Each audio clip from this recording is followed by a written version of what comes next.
ইতিমধ্যে পেয়ে গেছি আমাদের মঞ্চে উপস্থিত হয়েছে আমাদের বিশিষ্ট সমাজসেবী মাননীয় শ্রী অমিত তামাং মহাশয়।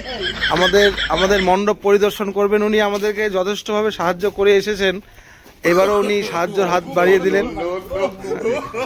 কি করেন উনি আমরা জানি না। এই মুহূর্তে ওনারা সবাই এসেছেন, আমাদের মণ্ডপ পরিদর্শন করছেন। এখন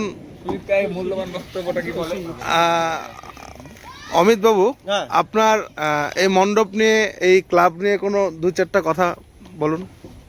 এখন অ্যাকচুয়ালি বলতে গেলে আপনাদের এই যে দৃশ্যটা রয়েছে একদম সুন্দর, অমায়িক। আপনার নদীর ধারে যে পুজো প্যান্ডেলটা বানাচ্ছেন সত্যি অসাধারণ।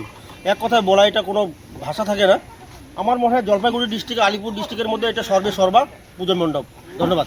আর না, আরেকটা ছোট কথা, আপনি কি আপনার এই ক্লাবের পক্ষে কোনো রকম সাহায্যের হাত বাড়িয়ে দিচ্ছেন? অবশ্যই। আমি 2000 কম্বল, 300 মশারি আর 2 লাখ টাকা আমি দিব। বাহ, হাততালি, সবাই হাততালি। তাতে গরিব সাধারণ মানুষ উপকৃত হবে। আর 3 কুইন্টাল আপেল দিব। ধন্যবাদ, ধন্যবাদ, ধন্যবাদ। बाप यहाँ छोड़कर गया था कि तेरी माँ